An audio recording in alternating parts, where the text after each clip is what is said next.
Hey guys, so it's been a few weeks now since I last shared with you how I plan to become a millionaire before I turn 40. And in today's video, I actually just wanted to share with you my 5-year plan that started back in 2021, especially now that we've just entered 2023. I want to share with you my updated 5-year plan. At the beginning, when I wrote my 5-year plan, I was like, okay, in 5 years, I would like to be a millionaire. Now I've updated this to I would like to become a multi-millionaire, because I feel like just limiting myself to a millionaire is kind of not on par with what I am envisioning for my future. So this is why I decided I'm going to share with you my updated 5-year plan. Granted, I've only ever spoken about this 5-year plan in a couple of videos. I haven't done like a full 5-year plan on this channel, but I figured now is a better time for me to share with you guys as we start year 3. So what I'm going to do in today's video is do a recap of year 1 and what I have accomplished in the first year, year 2 what I've accomplished, year 3 what I'm planning, and then year 4 and 5 also the things that I'm planning to work on in the next coming years. I do have my trusted notepad here with me, and I also have my new legend planner that I bought from Amazon, where I track all of my goals. I plan out my day, I plan out my month and stuff like that. So without further ado, let us begin. So my 5-year plan, like I said, I wrote it at the end of 2020, beginning of 2021, and 2021 was my year 1. Year 1 was pretty epic for me in that I bought my first rental property. I could not believe it. I've always thought about buying a home and renting it out, and I think in the last 10-15 years, all I've thought about is if I was to buy a house, I wanted to be like a 3 or 4 bed house whereby I would rent it out to students, because as a student, when I was a student, I thought that was such a great business model. And an HMO, as I've learned what it is now, a house of multiple occupants, is such a great way to bring in revenue. But over the years, things have changed. And I want to say that when I was a student and renting it out, I feel like a lot of landlords really didn't care much about their tenants. They just cared about the bottom line, which is not what I want to replicate. And I rented for about 10 years. I moved 8 times, rented for 10 years, and in that 10 years I've had my share of landlords, from pretty great to pretty shitty landlords. And because of that experience, I have made sure that for the rental properties that I have, my tenants are never made to feel the shitty end of things. They always get the great end of things. And I always have to remind myself most of the time that, you know what, this is a business as well, but I feel like you can do a business and be a good human at the same time. I think these two things can coexist. So year 1, I bought my first rental property. It wasn't a house of multiple occupants. It was a 1-bed flat, which I absolutely love. I absolutely adore my first rental property. And I say this when I was actually viewing it and buying it, that if I did not have my current home, that would have been the home that I moved into, because it is so pretty. And also, if I'd bought it around the same time I was buying my main home, I probably would have moved into that one and rented out my home for a bigger, payday or what have you. But it happened the way it happened, and I'm happy that in year 1 I was able to accomplish something as big as that. So I bought my first rental property. The second thing that happened in year 1 was that I was able to increase my net worth to £288,000. Now, let us do a recap back to 2019. My net worth was probably in the region of £5,000 to £10,000. And this is all because, no, actually, if I was to count the investments, then definitely a lot higher than that, maybe in the range of 100K if I counted my investments. But without the, counting the investments, like what I had, the assets that I had then was in the range of 5 to 10K. Then we entered 2020.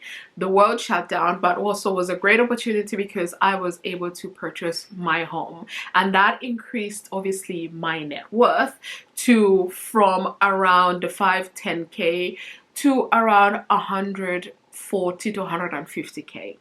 So by the time we were ending 2020, I was creeping closer to 200K net worth, which was absolutely great. Then in 2021, I bought my first rental property. That increased my liabilities, but it also increased my assets. And when you subtract assets from the liabilities, I was left with a net worth of 288K. That made me super, super happy. And all of this obviously was accomplished over a long period of time, but I started taking note of it and also investing in assets in 2020, 2021, and that's how my net worth was able to jump from about 110 to 288. The other thing that happened, another great thing that happened in 2021 was that I paid off my car.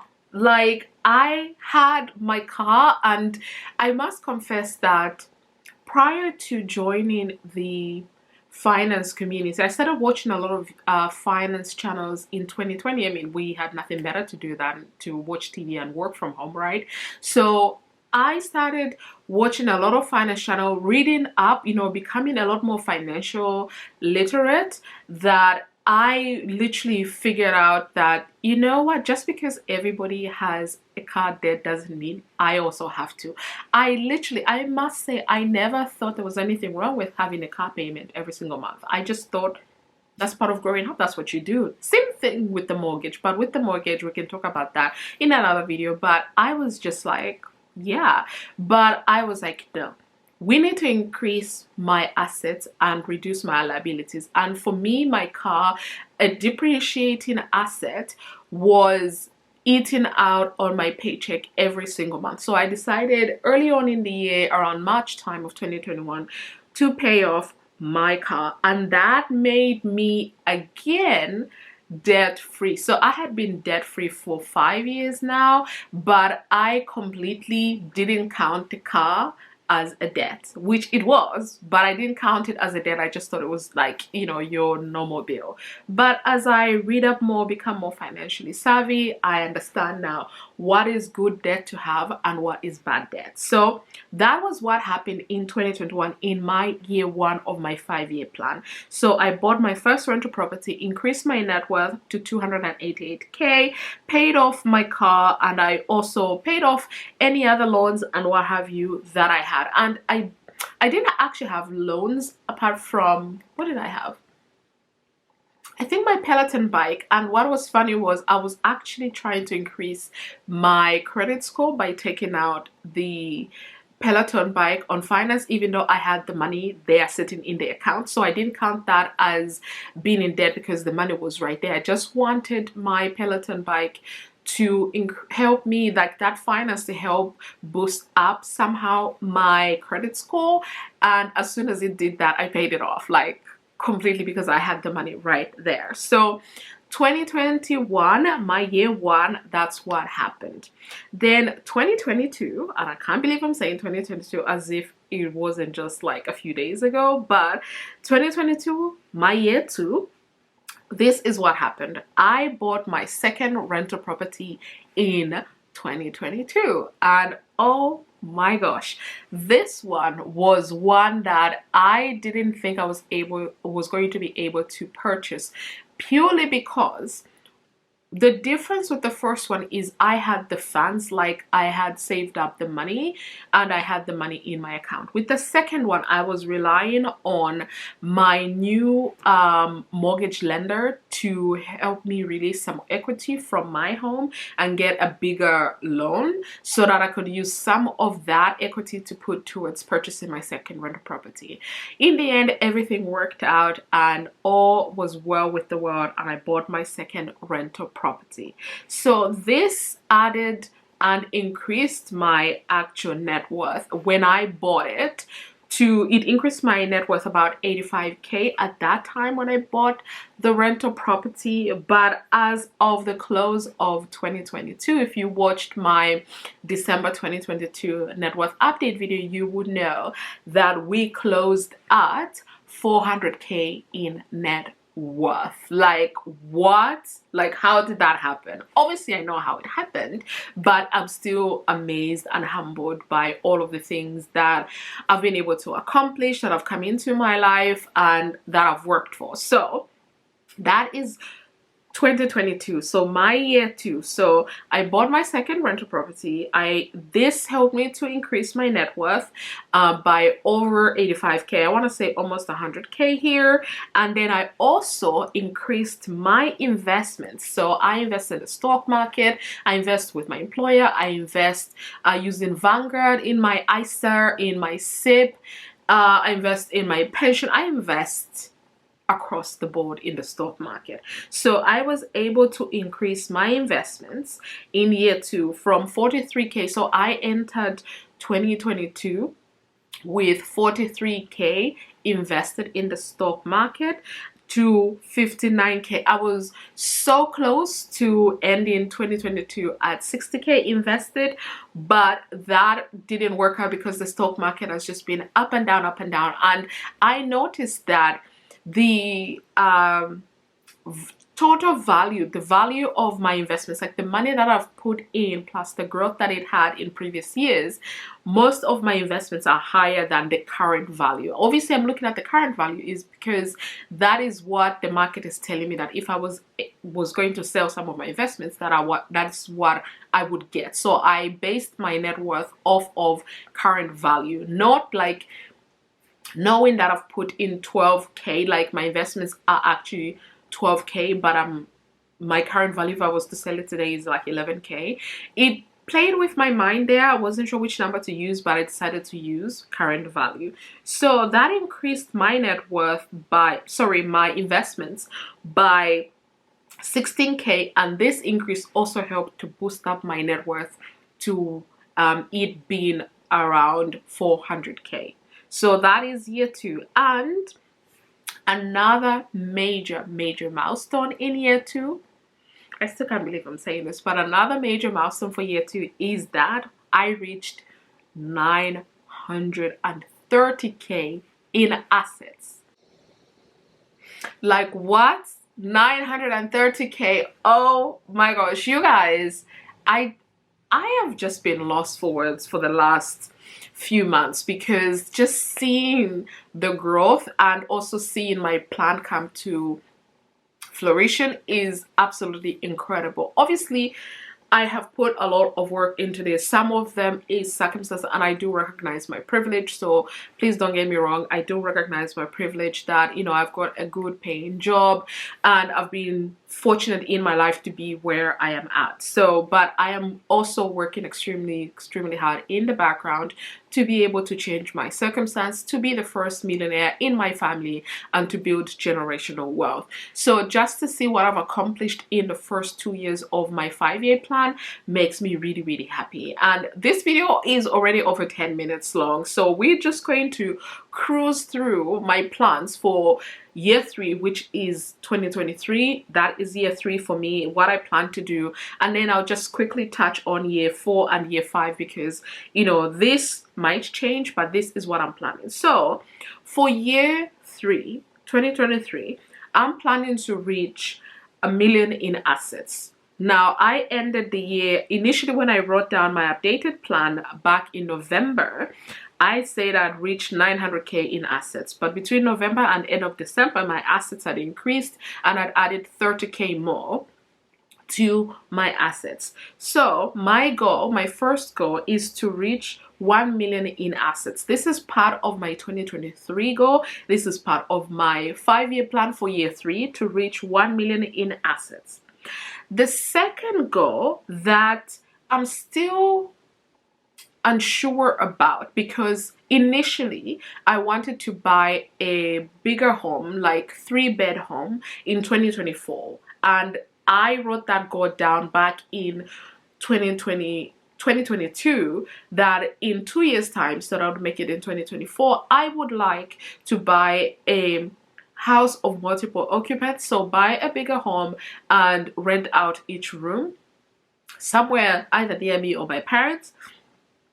My nose is getting blocked because I still fighting my cold, but I was planning to have that, you know, like if my finances work out the way I think they should, to purchase that third rental in 2024. But I have added it to 2023, part of my year 3, because maybe I won't buy the big house, but maybe I'll buy again a 1 or a 2 bed flat somewhere near me again. But this one I've highlighted because I'm still playing with the numbers and see how this will work out. But that's my second goal for my updated 5-year plan. My third goal is to reach 75K in investments, and again I spoke about this in my 2023 annual financial goals that I have set up, that I shared back in November of 2022. So this is in alignment. So my goals that I set for monthly, quarterly, yearly are in alignment with my 5-year plan. So this is what I would like to do for my investments to reach 75K. Right now, at the time of filming this video, we are at 59K. So hopefully that is going to help me reach this goal faster. But fingers crossed the market doesn't dip again. I mean, I'm not too concerned if it dips. It just means that I'm going to be buying my favorite companies and funds at a discounted price. But I would like it to go up a little bit. And then the final fourth goal that I have, which is also in alignment with my annual goals for 2023, is to reach $500,000 in assets. So we ended 2022 at 400K, right? So now for 2023, my goal is to add 100K to my net worth. So this is why my new series Road to 100K is so important to me, because Road to 100K is all about bringing my net worth to $500,000. That is my goal. So for year 3, I would like to reach 1 million in assets and reach $500,000 in net worth, reach 75K in investments, and if push comes to shove and plans work out the way I would like them to, purchase my third rental property. So this is my plan for year 3. For year 4, I would like to reach 100K in investments. I would like to be $750,000 in my net worth and 1.5 million in assets, right?